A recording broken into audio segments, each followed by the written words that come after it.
Someone's a little bit nervous. Well, I managed to Just keep avoid this try. hitting a tree. Go left a little bit. We're driving down a creek bed and we managed to get stuck on a rock.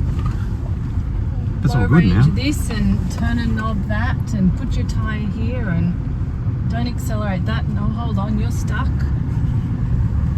But I didn't hit the tree. And we're out. And we didn't bust any And the warning, watch out, you could burst a tyre, he says. Burst a tyre? That's alright. On and upwards.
Using air, fire, metal and imagination, the early blacksmiths forged a future for South Australia's wastelands of the crown. Alright, Tao, what's behind you? Yeah.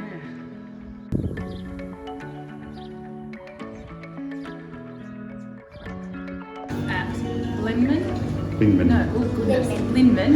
It's 37 degrees outside, so we thought it was a good day to come and try their local brew called Peg and Leg after the settler who discovered copper in the area. And this is the highest pub in South Australia.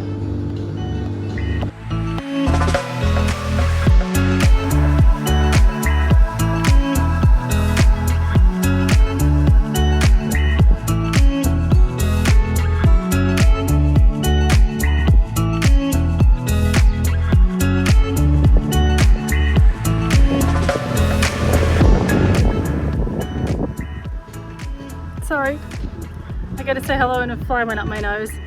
We are in Paratralina, it's 42 degrees. In the shade actually it's not as bad. The beautiful pub is all closed, but the old Garn railway and display is open, and there was a fantastic fossil display just here. We're just putting some air back in the tyres and then we'll be back on the road.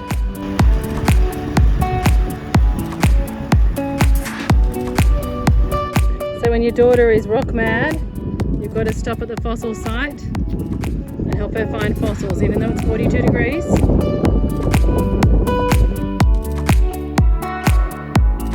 Alright, this is the Copley pub. We're in Copley at the moment. Nice little pub here, highly recommend it. We stayed here last night. It's a free camp, but we hooked up to power. We had 44 degrees yesterday, so it was super hot. It probably took about 2 hours for the caravan to cool down. In fact, we hooked it up to power and then turned the aircon on and then went into the pub for a couple of drinks. It was just so hot. So nice little town. There's not a great deal here. We're in the off season, obviously. It's what are we now? Mid-December. So there's not a lot to see or do in the towns, unfortunately. A lot of the shops are shut down for the off season, but still worthwhile coming through and experiencing the old pubs, I think. Yeah, we had a good time and we're continuing to head north.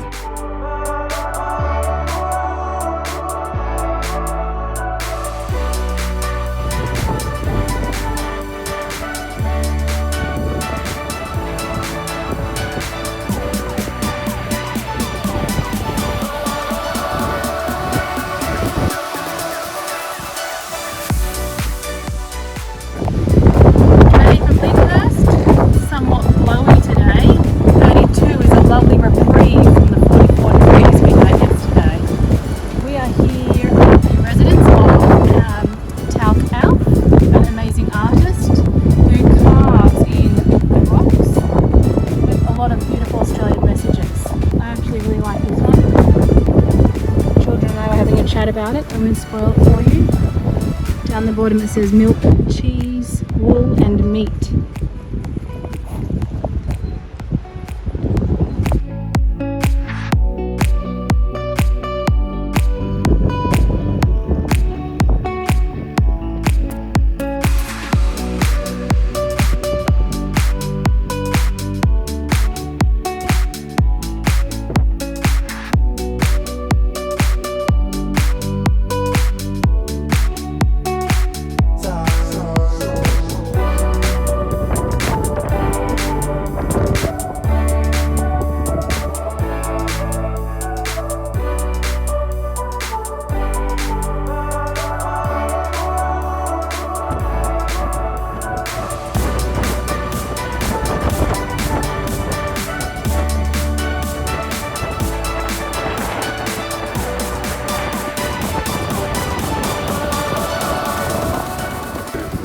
Where are you guys?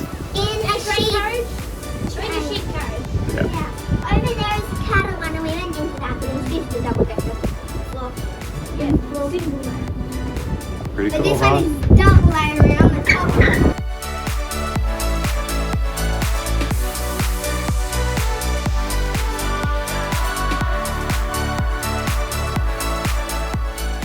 Marree and the surrounds have some amazing history. We were walking around enjoying the cool morning and a local bloke pulls up beside his car and says, "Hey, I got a museum at that house over there if you want to come see it." So we took him up on the opportunity. Here we met Reg. What a top bloke. He spent the time showing the children all of the different Aboriginal artefacts, explaining what they've been used for and how they've been made. He sang us songs, he told us stories of his life and the areas. I feel privileged to have met Reg and to spend time with him. We even visited him again the next day and sang songs. He plays the guitar and loves Slim Dusty. He's written a book that is worth reading called Talking Sideways, and he's even given us some documentaries he's produced to have a look at. Many years ago, when we crossed the Simpson Desert with the kids, we finished in Birdsville. Here we learnt about Tom Cruise, the outback mailman. We were able to learn more about him here in Marree at the museum they had and meet one of his relatives and see his old car. What an amazing guy. Things were so tough. We are at Birdsville Airport. Can't really call it an airport, I suppose, an aerodrome. And Corne's met us. So Corne flew from Warrnambool, Cobar, White Cliffs, Lee Creek, and Lee Creek to here. And this morning we are going to do a scenic flight. So we're just getting set up at the moment. Corne's doing all of his pre-flights. We're going to go over Lake Eyre, bit of an orbit, we'll have a look around, down to Marree, man, back to here, and then we might even go to William Creek this afternoon. Right. Out. Pump on. All is good. Alright. Pressure. Let me just straighten out the tail wheel because we did a...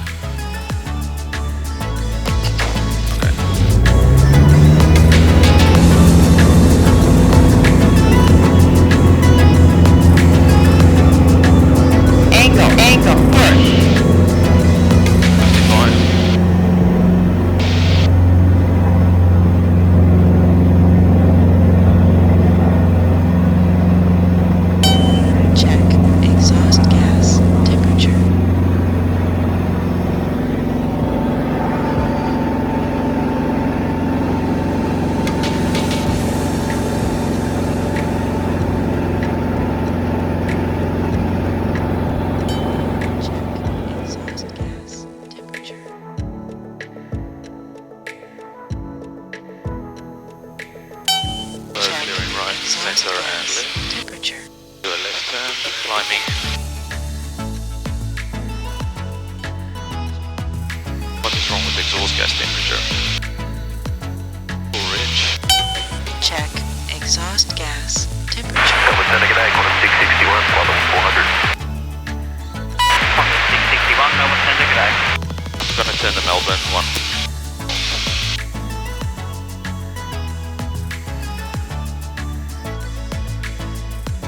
35, right? So, okay. Marree traffic, Marree 90 Zulu Charlie, departing downwind 2100 and heading for Lake Eyre Town, Marree.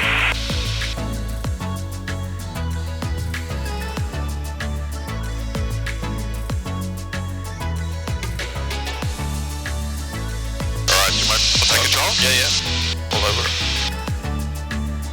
Just with normal flying and turning, with this one, you don't really need any rudder input. Like you can see on the ball, this is probably because of the prop or something. But yeah, it doesn't really need much. Several years ago, I made a New Year's resolution to obtain my pilot's license. I fulfilled that dream, but in order to save and make this trip around Australia with my family a reality, I pulled back a little while ago in order to save some money. I still have my license, but unfortunately I'm not current, which means I can't fly solo at the moment. Since then, Corne has definitely taken up the gauntlet. He passed his pilot's license along with several other endorsements such as tailwheel and constant speed prop, making it possible for him to fly this fantastic RV9 anywhere he chooses. There is nothing like learning to fly. It's mentally, technically, and physically demanding. It pushes you to your absolute limit. I'll never forget when an instructor of mine said his job was to take me to the edge of my ability, turn my brain into mush, and then push me through it. In doing so, you extend yourself just that little bit further, and next time, you'll nail it. When you come out the other side, as Corne has, you have this absolute freedom to go wherever you like across these skies. A while ago, we were chatting one idle afternoon about how great it'll be to fly across Lake Eyre one day. Well, today, it's reality, and something that I, and no doubt Corne, will ever forget.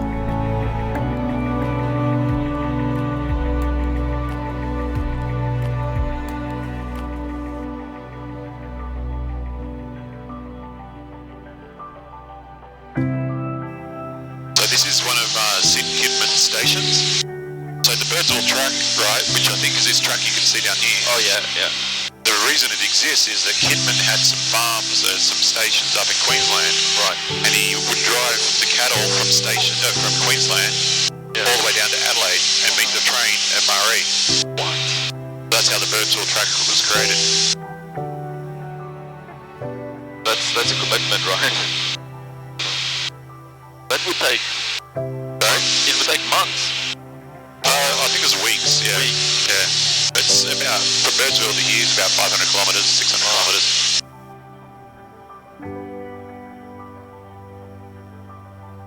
Yeah, this track out here, we drove out that a couple of years ago, and I think this, where we're about to fly straight over, right, is a dam that they flood with bore water.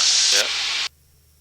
But drinkable, or was it like that? No, drinkable for the stock, but not for people. Not for people, okay. Yeah. See the look there, it just disappears to the horizon, doesn't it? Yeah, like from afar, the first time I saw, I thought is it cloud or ground? Because it looks like it's lifted, doesn't it? Looks like there could be water over there. Yeah. At least damp. Well, I guess that's why this. If it's white, it's dry, and when it's watery color, it must be. We should have put in your map. There's Donald something or other did the land speed record here. Oh right. On the Salt Lake. On the Salt Lake, yeah.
I'll wait for 32 liters to come up, and then but we'll see where we are first.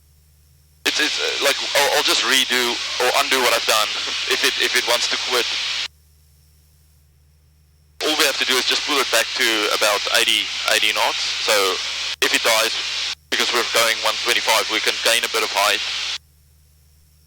But it's like it never did anything. So pick a spot. Like this place right in front of us. Yeah. Okay, fuel pump coming on. Switching tanks. Pressure is good. Fuel pump coming off. Pressure is good. All is good. Okay, so that was 30 minutes.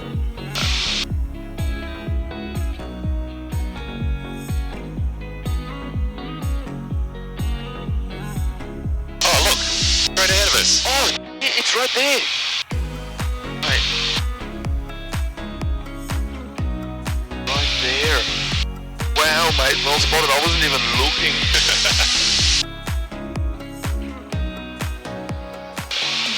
So should we be at 3.5 to see that? Yeah, he said 3.5 is best. You can keep it on 100 knots. 100? Yeah, just pull it back and keep it on 100.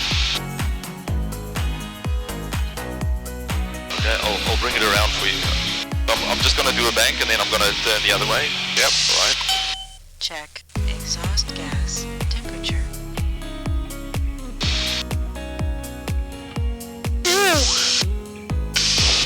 That's 45. 45? Yeah.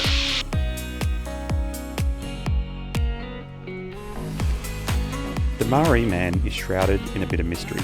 It's a 3-kilometre tall geoglyph which is astonishingly appeared between the 27th of May and the 12th of June in 1998. It was spotted accidentally by a pilot during one of his scenic flights across Lake Eyre. NASA's satellite imagery proves that it didn't exist before May that year. It's an amazing piece of work with accuracy down to mere centimetres. Sounds easy today, but at the time only military, government and some universities had access to GPS systems. The Marree Man is located about 60 kilometres east of Marree on the Finniss Springs station. Its creator is still unknown to this date. If you've ever travelled the Untitled Track, you'll be familiar with the sculptures that appear out of the desert. Interestingly, these sculptures were created at a similar time to Marree Man. The South Australian government, in their infinite wisdom, declared the Marree Man an act of vandalism and stated it would prosecute its creator. Funnily enough, since then, creator has never come forward. That's 16. Boy. Funky. 2 Gs. Yeah, we have to keep it at 2.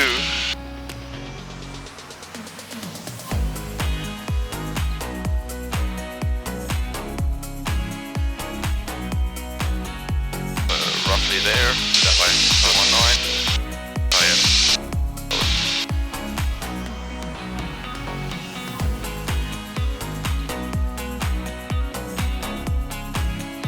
We'll just keep it at 216. Oh yeah, the new that track. Yeah, we got distracted. Yeah, just about to cross over the Unadata. So we have Unadata, I can't see. Just coming off the top of the cowling, right? Do you need me to lower the nose or something? Yeah, so it's coming off the top of the cowling. Oh, here it is, I see it. Yep.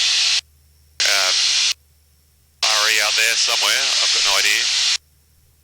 And then behind us, behind the wing, is Howard Springs, Mount Springs, and William Creek.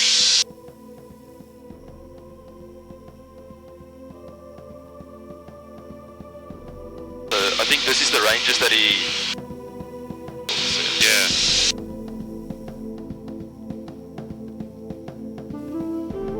Oh, Finniss Springs.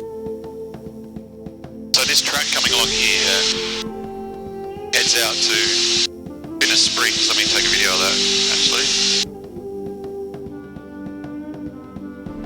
So off to our right-hand side is a track heading out to Finniss Springs, where Todd was born. The guy we met yesterday. He gave kids a book. All the kids, yeah, they know all the stuff.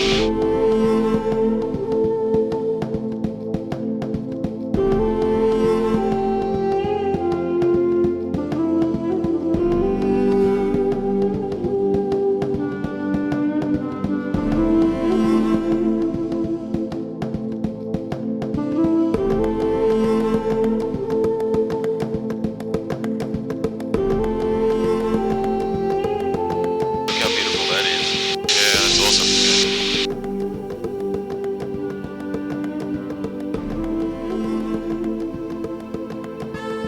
The look of concentration, mate. Oh, I just want to see it all and suck it up. Yeah, you kind of forget to look out the window sometimes, don't you? Yeah.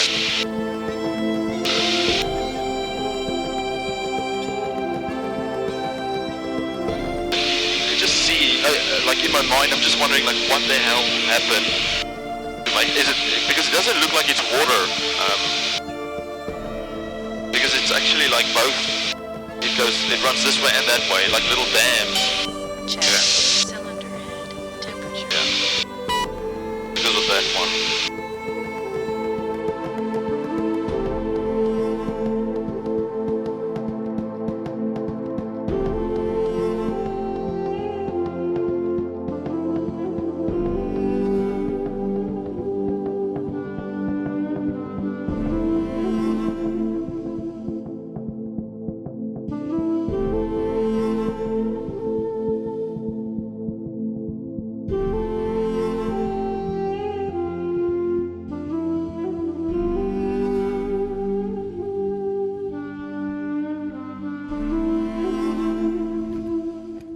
See ya.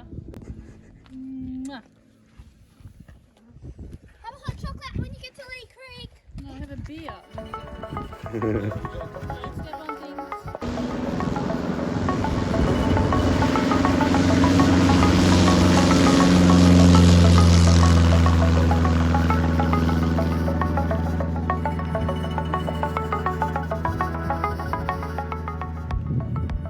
Okay, so now it was really my turn. I was going to go up in a teeny tiny plane and get to see Lake Eyre from the sky. I was really excited. Actually, I was a bit nervous too. For breakfast, I was putting teaspoons of ginger powder into my juice and then a bit more ginger powder into my juice. A lot of people know that I can even manage to get myself sick on swings. I did really well. It was fantastic. I wasn't sick, it wasn't too hot, it was just amazing. Corne's plane was not what I expected. It wasn't too noisy, it was pretty stable, although I'm sure a lot of it had to do with the skill of the pilot trying to fly gently for his nervous passenger.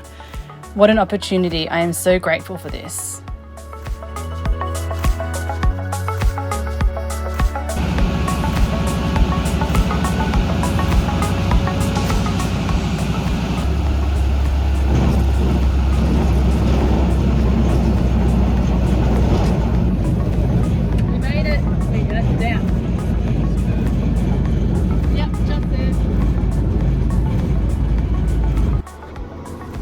Alright, who wants to tell me what's going on? We're going to go on this desert track while Mummy and Corne are flying in the air to where we're going. That's exactly right. You know what? Straight Lucky. No. We're heading to Lake somewhere. We're going to Lake Eyre, but do you know the name of the track that we're going on? No. No. Yeah, do you want to read the sign? So we've got The Untitled track. Road restrictions. Marree to Roxbury Downs is open. Marree to William Creek, we're going to William Creek today, is open. Mummy and Corne, I just checked it up on the satellite tracking, they're over Lake Eyre North. So they'll probably be at William Creek in about half an hour, 20 minutes. And we will be travelling about 60 kilometres an hour, I think, with the caravan on. So it will take us at least 3 hours, plus stops maybe 4 hours. Alright, off we go. So just behind me here is the dog-proof fence, which from memory, it's been a while since I looked at this, but I have a feeling that this direction, it basically runs all the way up to Corne, so eventually we'll cross the Birdsville and the Stretch Lucky up into Corne and then travels the border with New South Wales and Queensland. So this is still maintained today, and we've passed this grid, which is a double cattle grid, obviously to try and keep the dogs off it, and there is also an alarm.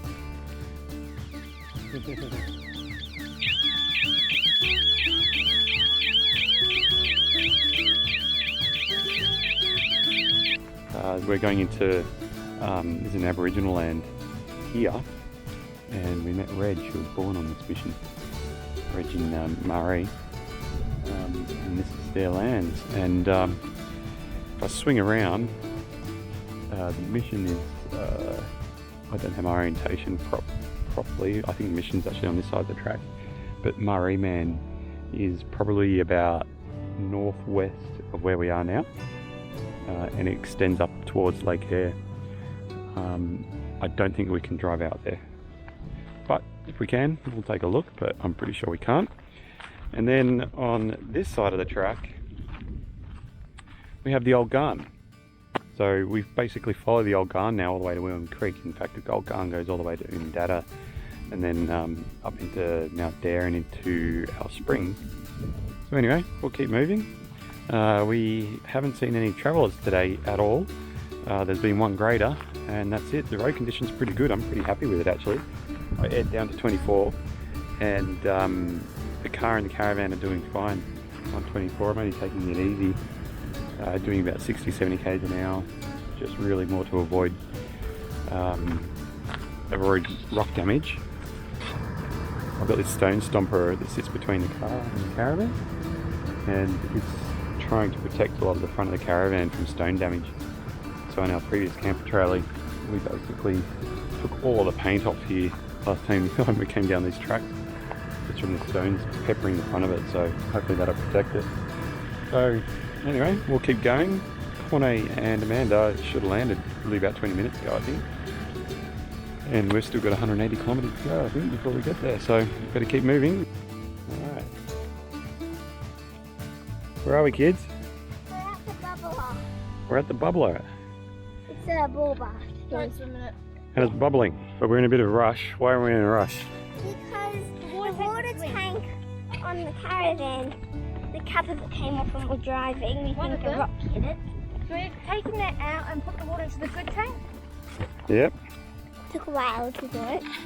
So ironically, when we stopped to have a look at the spring, we blew a rock hit one of the fittings of the tank and took it clean off, and luckily we saw it, didn't we?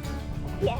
Unfortunately, we've lost about 90 litres, and water is probably more valuable out here than fuel. Yeah, it could have been worse. We've noticed it and managed to plug it, and then we emptied what was remaining in the bad tank to the good tank. So we managed to salvage 90 litres. We lost half of it. We lost 90 litres and saved 90 litres. No, so lucky for that. We also have a third tank in the car, which is good. So we've still got about 150 litres of drinking water, but not ideal, unfortunately. So we're out of road coverage, and Corne and Amanda have been sitting at William Creek now for about a good 3 or 4 hours, and we are overdue now, and we're still at least an hour away. So they're going to be wondering what happened to us. Head back out of Mound Springs, which is